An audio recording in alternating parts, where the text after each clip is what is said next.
Hello viewers, today we are going to start a new chapter, neoplasia. Neoplasia means new growth, and this new growth is composed of the tumor cells or the neoplastic cells and stroma. So the collection of neoplastic cells or the tumor cells and stroma is referred to as neoplasm or the tumor. We know that the term tumor is one of the cardinal signs of inflammation, and it was originally used to describe swelling because of inflammation. But now it is equated with neoplasm. So the term tumor and neoplasm can be used interchangeably. Now, what is the definition of neoplasm? Neoplasm is a genetic disorder of cell growth triggered by acquired or less commonly inherited mutations affecting a single cell and its clonal progeny. So a single cell that has incurred the genetic damage in the form of mutations, and this genetic damage is non-lethal genetic damage, and the clonal expansion of this cell will form the neoplasm. So what do these mutations do? These mutations alter the function of particular genes. There are 4 classes of genes which are the targets of cancer causing mutations. So what is cancer? So cancer is a general term which is used for malignant neoplasms. So in this video we are going to study the nomenclature of benign neoplasms, malignant neoplasms, and some important terms. What are mixed tumors, teratoma, hamartoma, choristoma. Now coming on to the mutations. So they alter the function of particular genes, and these 4 classes of genes are growth promoting proto-oncogenes. These are growth promoting proto-oncogenes, growth inhibiting tumor suppressor genes,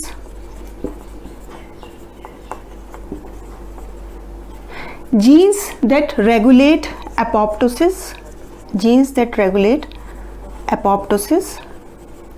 and 4th class is DNA repair genes.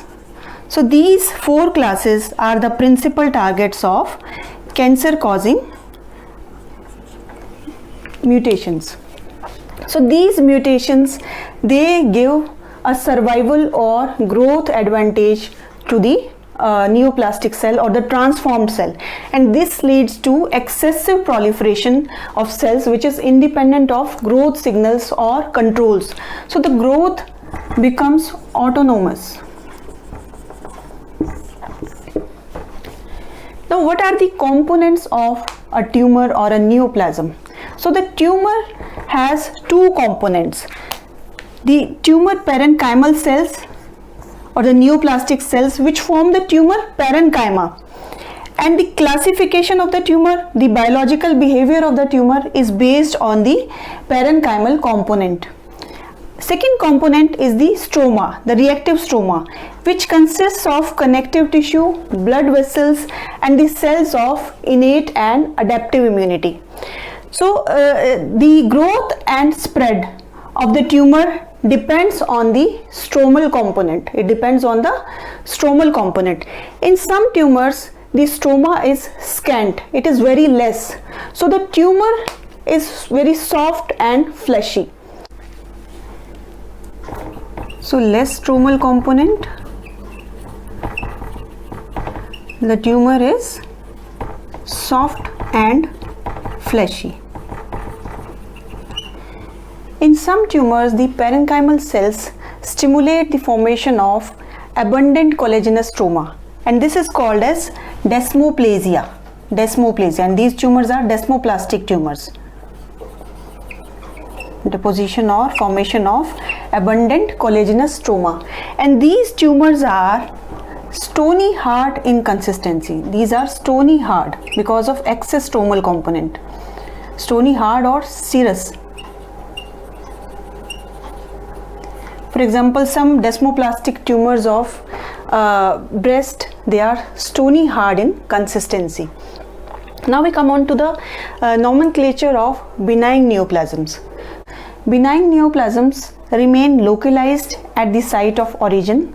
They do not invade or infiltrate the surrounding structures, and they can be removed by surgical excision. So the patients usually get cured of the benign tumors. The malignant tumors, on the other hand, they tend to invade and infiltrate the surrounding structures, and they can also spread to distant site, and this is called as metastasis. So we will be discussing about these in detail in the coming lectures. We just focus on the nomenclature of benign and malignant neoplasms. Nomenclature of benign tumors. The nomenclature of benign tumors that have mesenchymal origin is simple. We just add the suffix -oma to the cell of origin. For example, benign tumor of fibroblasts is called as fibroma. Chondroma is benign tumor of cartilage. Chondroma is benign tumor of cartilage. Osteoma is benign tumor of bone, and so on. The nomenclature of the benign tumors that have epithelial origin is complex. They are classified on the basis of cell of origin. They may also be classified on the basis of macroscopic or the microscopic appearance. Adenoma is benign epithelial neoplasm derived from glandular tissue or the tumor that forms glandular structures. The tumor that is derived from glandular tissue, even if it doesn't form glandular structure, even if it forms solid sheets like pattern, even then it is called as adenoma. Papilloma is benign epithelial neoplasm producing finger-like or warty projections from epithelial surface. Cyst adenomas, neoplasms that form large cystic masses as in ovaries. These cystic masses have fluid which can be serous or mucinous, and if there are papillary projections that protrude in the cystic spaces like these, they protrude in the cystic spaces, then it is called as papillary cyst adenoma. And polyp is grossly visible projection above a mucosal surface, for example in gastric or colonic lumen. And if it has a glandular tissue, then it is called as adenomatous polyp. Then it is adenomatous polyp.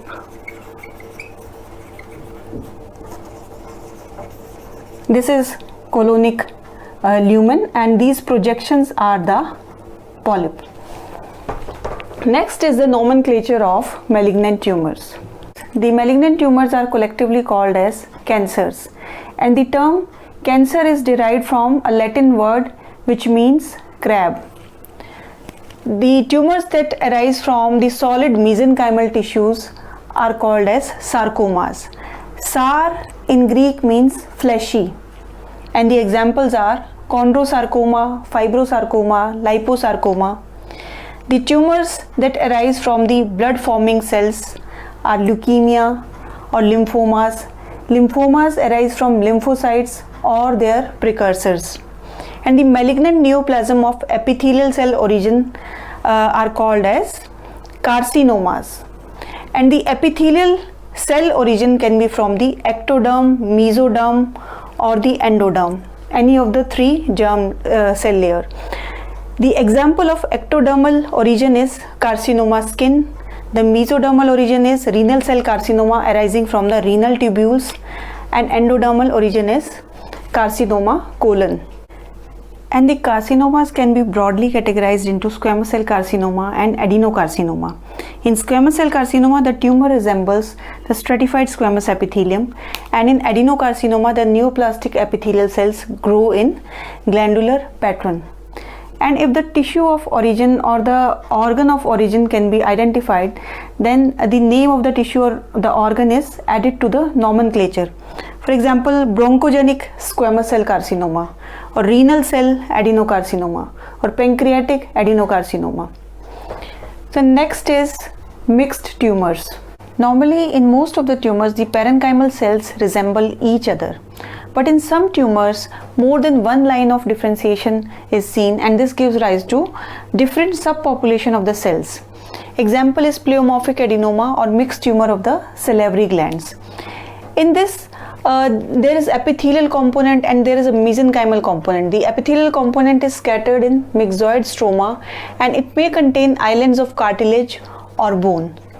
And these are arising from a single neoplastic clone that is capable of divergent differentiation. So a single neoplastic clone is giving rise to the epithelial component and the mesenchymal component.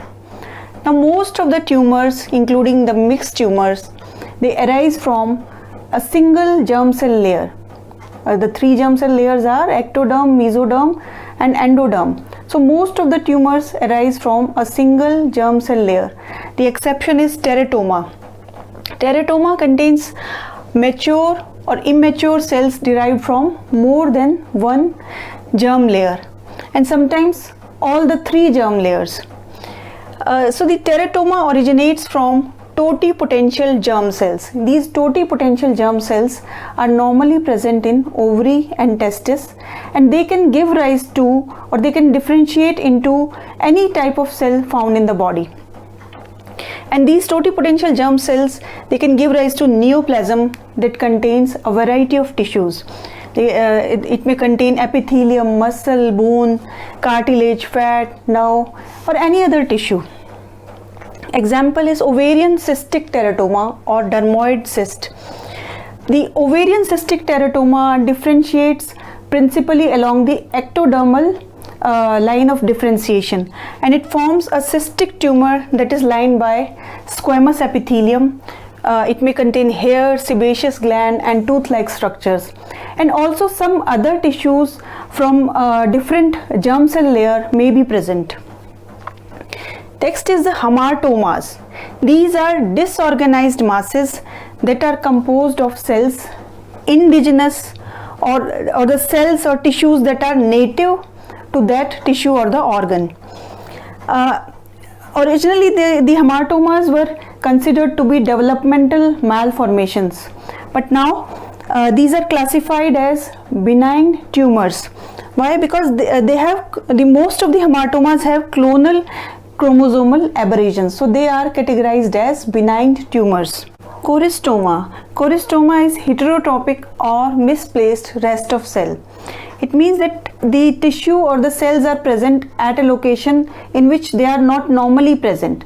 For example, the pancreatic tissue, if it is present in the submucosa of small intestine or the stomach, then it forms a choristoma. Now let us see some images related to neoplasms and also the table of nomenclature. This is the gross appearance of colonic polyp. This is the colonic mucosa, and these are the colonic polyps. These are projecting into the colonic lumen. And this is a microphotograph showing the colonic polyp. So this is the polyp and this is the stalk from where it is attached with the remaining normal colonic mucosa. And you can see the structure, it has a glandular structure. So this is adenomatous polyp. This is mature cystic teratoma, the gross appearance of mature cystic teratoma. So this is a cystic cavity and this is filled with pultaceous material. This is all grumous or pultaceous material, and it has hair and tooth-like structures in the wall. And this is the microphotograph of mature cystic teratoma. So in mature cystic teratoma, the cellular elements are derived from more than one germ cell layers. Sometimes they are derived from all the three germ cell layers. So here we can see the stratified squamous epithelium, and this is the cartilage, and this is the thyroid tissue. So this is mixed tumor of parotid gland. We can see small nests of epithelial cells, and these are present in myxoid stroma, and there is also cartilage, there is also bone. So both epithelial elements and mesenchymal elements are present. Nomenclature of tumors of mesenchymal origin. This is tissue of origin, connective tissue and derivatives. The benign tumors are fibroma, lipoma, chondroma, osteoma, and the malignant counterparts are fibrosarcoma, liposarcoma, chondrosarcoma, osteogenic sarcoma. Vessels and surface coverings. From blood vessels, the benign tumor is hemangioma and the malignant counterpart is angiosarcoma. Lymph vessels, the benign tumor is lymphangioma and malignant is lymphangiosarcoma. Mesothelium, benign fibrous tumor is the benign tumor and mesothelioma is the malignant tumor. Brain coverings, meningioma is benign and invasive meningioma is malignant. Blood cells and related cell types. In this category, only malignant tumors are there. Hematopoietic cells give rise to leukemias. Lymphoid tissue give rise to lymphomas. And if the tissue of origin is muscle, the smooth muscles give rise to benign tumor, that is leiomyoma, and the malignant counterpart is leiomyosarcoma. The striated muscle give rise to rhabdomyoma, which is benign tumor, and rhabdomyosarcoma is malignant tumor. Nomenclature of tumors of epithelial origin. Tissue of origin. If it is stratified squamous epithelium, then benign tumor is squamous cell papilloma and malignant is squamous cell carcinoma. Basal cells of skin or adnexa give rise to malignant tumor, that is basal cell carcinoma. From the melanocytes, nevus is the benign tumor and malignant melanoma is malignant. Epithelial lining of glands or ducts give rise to adenoma, papilloma, cyst adenoma, which are all benign. And the malignant counterparts are adenocarcinoma, papillary carcinoma, cyst adenocarcinoma. And from the respiratory passages, the benign tumor is bronchial adenoma and the malignant counterpart is bronchogenic carcinoma. Renal epithelium, renal tubular adenoma is benign and renal cell carcinoma is malignant. Liver cells, hepatic adenoma is benign, hepatocellular carcinoma is malignant. Urinary tract epithelium. Here the epithelium is transitional epithelium. So the benign tumor is transitional cell papilloma and the malignant tumor is transitional cell carcinoma. From the placental epithelium, the benign tumor is hydatidiform mole and malignant is choriocarcinoma. And from the testicular epithelium, these are germ cell tumors. The malignant tumors are there, seminoma, embryonal carcinoma. Tumors that have more than one neoplastic cell type, or these are mixed tumors. These are usually derived from one germ cell layer. If the tissue of origin is salivary glands, then the benign tumor is benign mixed. It is mixed tumor, pleomorphic adenoma. It is mixed tumor of salivary origin, and the malignant counterpart is malignant mixed tumor of salivary gland origin. And from renal and lage, there is malignant tumor, which is Wilms tumor. And if the tumor has more than one neoplastic cell type, which is derived from more than one germ cell layer, then it is teratoma or teratogenous tumor. If the tissue of origin is totipotential cells in gonads or in embryonic rests, then the benign tumor is mature teratoma or dermoid cyst, and the malignant counterpart is the immature teratoma or teratocarcinoma. So in this video, we studied the nomenclature of neoplasms. I hope you liked the video. For more such videos, please subscribe my channel and do not forget to like and share my videos. Thanks for watching.